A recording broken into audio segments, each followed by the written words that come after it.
he is a fairly good example of the sorts of people about whom I'm talking. He was an Englishman who left England, joined the Navy, left the Navy, became a pirate, became a privateer, and based in North Africa, he embraced Islam. What he did in turn, of course, he worked for the Bey of Istanbul. He worked for the Ottomans, and he raised himself up to be a squadron leader for the Ottoman Turks and their navy, harassing various ships in the Mediterranean. And of course, not everything that they did would be, you know, what we might call politically correct these days. It was not acceptable, perhaps, in modern days. Although, of course, we know piracy still exists. Anyone who travels through the Malacca Straits does so still at their peril these days, because pirates are still active there. They were active in attacking ships, capturing them, capturing their crews, and selling their crews either as slaves in the slave markets, or keeping them as hostages for those people whose families could afford to pay the ransom to have them back. The intriguing thing, though, was that these people, most of these men, were Muslim by choice. They didn't come as slaves. They came as captains, as already well-known seafarers. And they were used by the Ottomans because they had skills that the Ottomans didn't have, especially along the North African coast. It's believed that they introduced faster sailing ships to the North African people. And also, of course, the uses of gunpowder.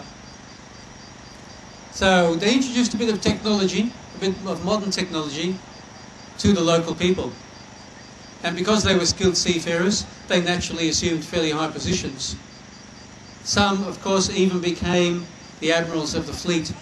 One in particular, another Muslim convert, European Muslim convert, who came, whose name was Murad Reis, who came to be the admiral of the Ottoman fleet. And so there were quite a number of people like this. Those people who came as slaves, of course, as we know in Islam, if a slave embraces Islam, then their masters were obliged to set them free. So, of course, these people who were captured at sea and taken as slaves, they realised this, of course, intelligent people, most of them were, and realised that, well, obviously their fortunes could be their lives could be saved and their fortunes could be secured if they were to embrace Islam, which is what many of them did. So much so that during the 16th century, the European visitors who used to come, travellers and traders coming to visit North Africa, would be amazed at the number of European Muslims living in North Africa. In some cities they said, and John Smith was one of those, that it seemed that half the populations in some of these cities were European Muslims. John Smith, of course, you probably know, because John Smith is the John Smith of John Smith and Pocahontas fame. The man who eventually travelled to North America and fell in love with an Indian princess. And of course the story was made and Disney made it into a movie as well. But John Smith was a great traveller and a great writer. And he wrote quite a lot about these particular Europeans he met in North Africa. So, either people came into it willingly, because maybe of the lifestyle benefits. Living in North Africa was great. As I said, the climate was great. They could live in mansions. They had servants. Perhaps they had multiple wives. I know John Ward in particular. I believe he had 2 wives. He's had a wife back in England. 5 kids. Probably had at least 1 wife in North Africa as well. So these people were enjoying what the world had to offer them at that time. The question, of course, is, well, why did these people come to Islam in the first place? And I think much of it was a reaction to the closed and constricted lifestyle which they were expected to lead in Europe. Perhaps the tales, may be true, may be untrue, about the Orient were enough to initially attract them to go and visit these lands. And maybe it was just that they didn't think that there was much future for them hanging around Europe. Pirates definitely, of course, didn't have much of a future. If they were captured by the authorities, they were usually hanged. And they weren't all as fortunate as Captain Jack Sparrow, played by Johnny Depp in Pirates of the Caribbean. They had a hard life. And some of them, of course, were recaptured when they used to go into raids into Europe, parts of Europe. And of course, the Inquisition got their hands on most of them, many of them. And in fact, I think in 1610, the Inquisition, and it was good, the Inquisition was very good for one thing. They were very good at keeping lots of notes about the people that they inquired about, that they tortured.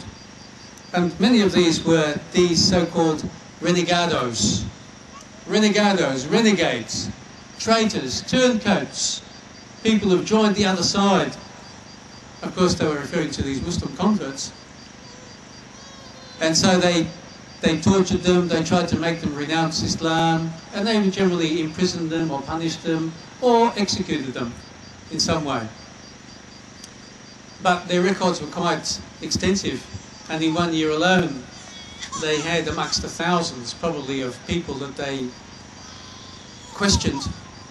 At least 37 of them were 37 of these renegados, these Muslim privateers who were living in North Africa and who had been captured on their razzias, as they called them, their raids into southern Europe.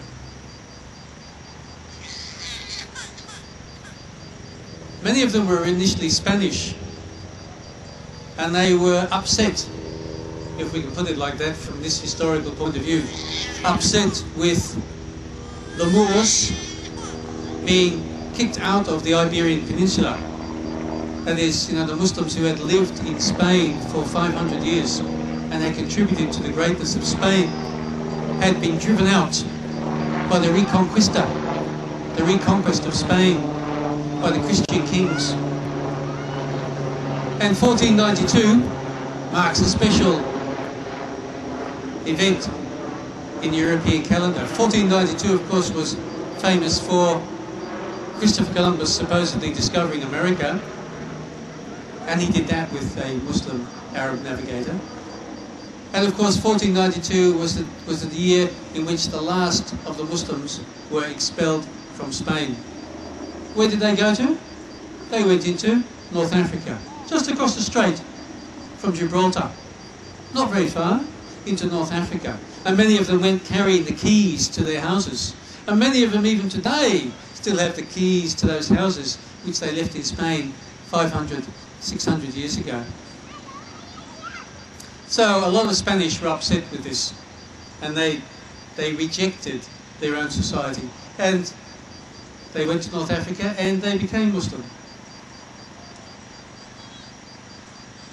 Because they created such havoc in the Mediterranean for a long, long time.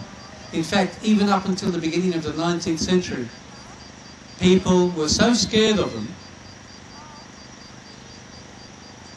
that they were very reluctant to live in coastal areas, especially around the south of Italy in particular, because these people would come in lightning fast, make a raid, sack, maybe steal ships, maybe capture and kidnap people and take them away as hostages, or, as I said, to sell them as slaves.